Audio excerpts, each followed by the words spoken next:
warahmatullahi wabarakatuh. Sampurasun, Wilujeng Sumping Kasadayana, Patepang di Serang Abdi, di channel pembelajaran matematika Pak Anton.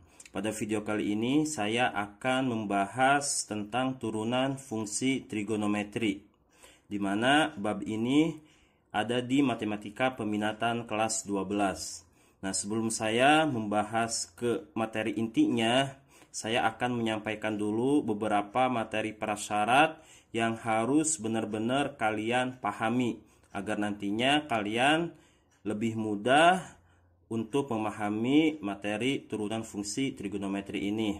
Yang pertama, jelas kalian harus bisa atau paham tentang turunan fungsi aljabar. Jadi bagaimana cara menurunkan fungsi aljabar yang biasa, itu kalian harus paham.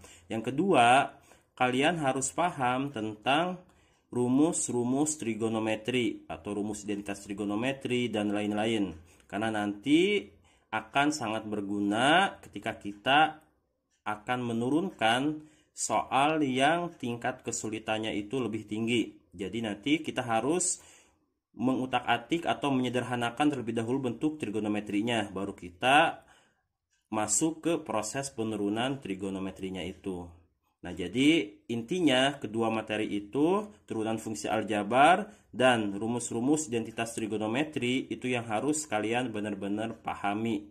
Jadi kalian buka-buka kembali buku kelas 11-nya tentang turunan fungsi aljabar dan juga tentang rumus-rumus identitas trigonometri.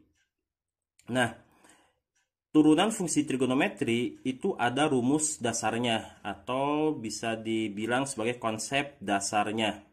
Di sini saya tidak akan menjelaskan dapat dari mana nih konsep dasar ini, misalkan sin X menjadi cos X.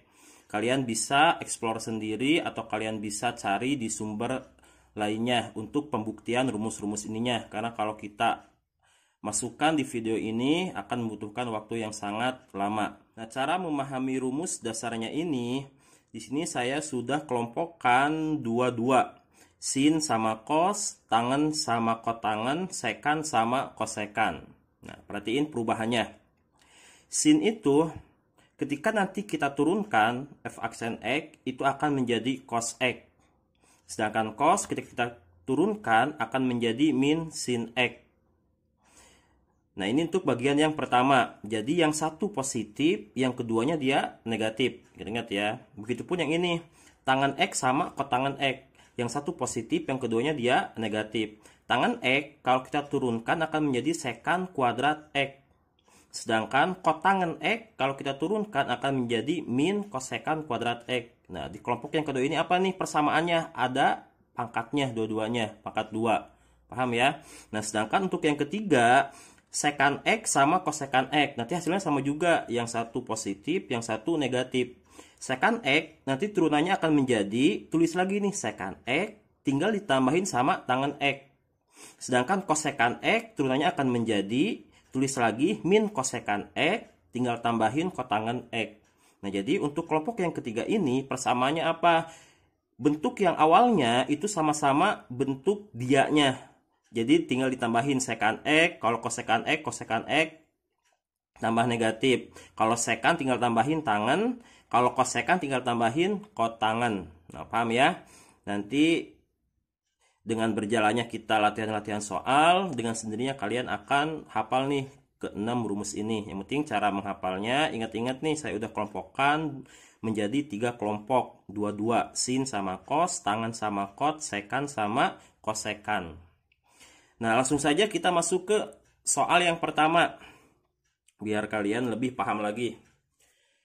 Di sini ada fx sama dengan sin 3x.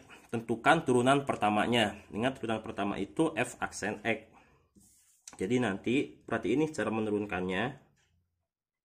F aksen x sama dengan, perhatiin ini yang saya kasih tanda panah. Jadi nanti kalau ada soal yang bentuk seperti ini merupakan soal yang paling sederhana. Cara menurunkannya itu ada 2 tahap. Ingat-ingat ada 2 tahap. Tahap yang pertama, kalian turunkan dulu si trigonometrinya. Di sini trigonometrinya adalah sin. Sedangkan tahap yang kedua, 3x ini kan dia sudut dari sin ini kan. Kalian turunkan sudutnya ini, si 3x-nya. Nah, paham ya? Jadi ada dua tahap. Berarti ini langkah pertama, turunan dari sin itu apa? Lihat tadi nih, sin itu turunannya adalah cos x. Berarti cos, ingat sudutnya ditulis lagi, ikut lagi, paham ya? Jadi cos 3x. Ini adalah langkah yang pertama nih, hasil penurunan dari sin atau trigononya. Kemudian langkah yang kedua, apanya nih?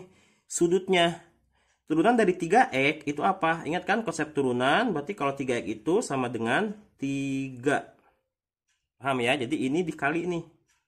Si cos 3x dikali sama 3. 3 ini hasil dari turunan 3x atau sudutnya ini. Nah, nanti hasil akhirnya sama dengan, perhatiin juga, biasanya nanti konsep penulisannya itu cos 3x dikali 3, 3-nya ditaruh di depan. Jadi pas dikaliin itu, 3 ini bukan dikaliin sama 3x ini ya. Ingat-ingat. Karena si 3x ini, dia itu punya si cos, punya sudut cos. Jadi dikaliinnya sama yang depan sini. Di sini kan kalau tidak ada angkanya 1 kan, berarti 3 dikali 1, 3 cos 3x. Paham ya? Kalau di sini ada angkanya 2, berarti 3 dikali 2. Kayak gitu. Yang penting jangan dikaliin sama si sudut ini. Nah, sekarang untuk soal yang nomor 2. Kita coba soal nomor 2. Sini ada soal, misalkan fx sama dengan 2 cos 4x. Fx sama dengan 2 cos 4x. Lalu lagi sama kan kayak tadi. Cara menurunkannya adalah yang pertama, kalau ada soal yang sederhana kayak gini, pasti ada dua tahap. Pertama, turunkan dulu si trigononya. Trigononya kan di sini ada cos kan. Kedua, turunkan sudutnya, yaitu yang 4x ini. Berarti kan turunan dari cos. Nah, di sini ada dua nih. Dia kan angkanya gak punya variabel kan, koefisien 2 saja. Berarti tulis lagi di sini 2. 2 baru kita turunin cosnya. Turunan dari cos 4x itu berapa nih? Min sin x kan turunan dari cos. Berarti kalau cos 4x dalam kurung min sin 4x-nya tulis lagi. Ingat-ingat, jadi sudutnya selalu ikut ke hasil turunannya. Turunan dari cos sin kan, berarti 4x-nya tulis 4x. Kayak tadi. Turunan dari sin 3x berarti cos 3x. Turunan dari sin 2x berarti cos 2x. Seperti itu. Jadi sudutnya selalu ikut. Nah, ini udah kan, min sin 4x dikali. Sekarang turunan dari apa nih? 4x atau sudutnya. Turunan dari 4x sama dengan 4. Paham ya? Nah, sekarang mana nih yang bisa kita kaliin? 4 dikali 2 dikali min. Ingat ya, minnya juga ini ikut ke si angkanya dikalikan. Jadi sama dengan 4 kali 2, 8 dikali min 8 sin 4x. Nah, paham ya? Ini untuk contoh yang kedua. Masih contoh yang sederhana. Sekarang untuk contoh yang ketiga nih. Misalkan di sini ada fx sama dengan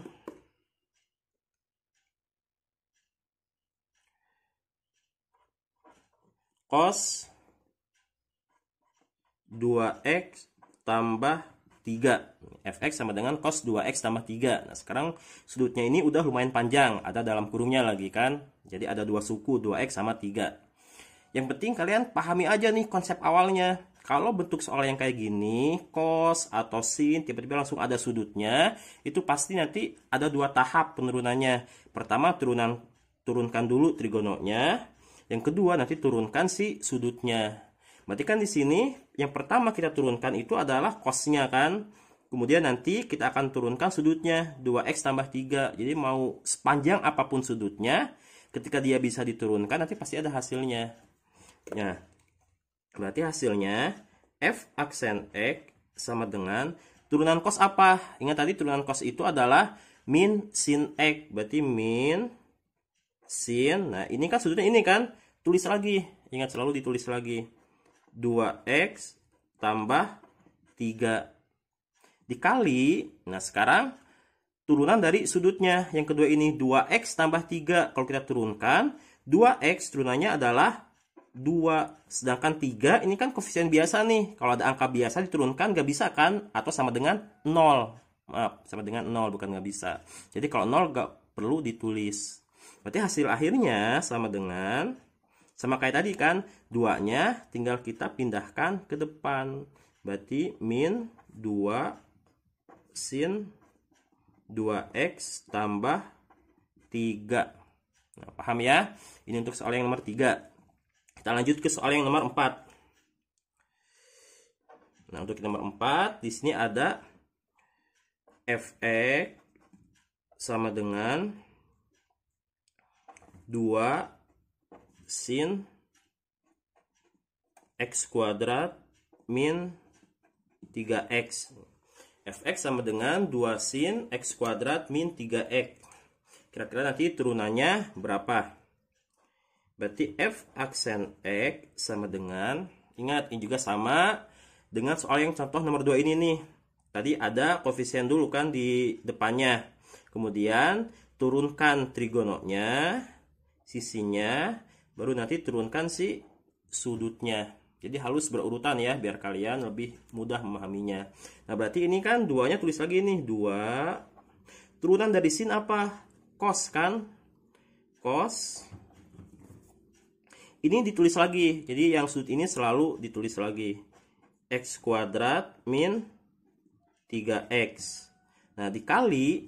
Nah, untuk sekarang turunan dari siapa? Sudutnya ini kan? Nah, sudutnya x kuadrat, turunannya menjadi 2-nya pindah ke depan.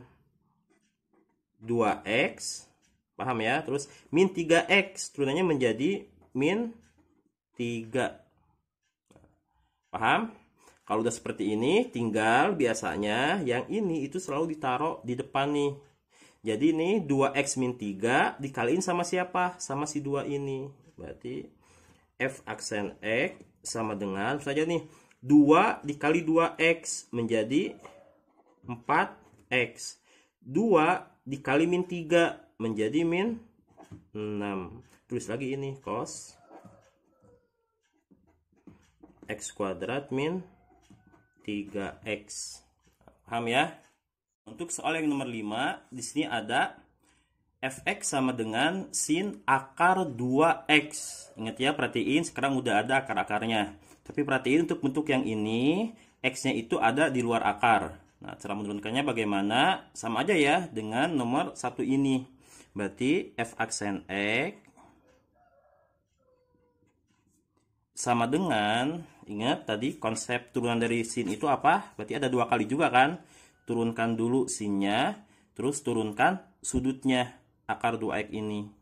Nah, turunan dari sin itu apa? Turunan dari sin, ingat tadi cos. Berarti tulis lagi nih. Cos akar 2x-nya tulis lagi. Akar 2x kayak gitu. Sekarang turunan dari si akar 2x sama aja ya. Ini kan x-nya pangkat 1 nih.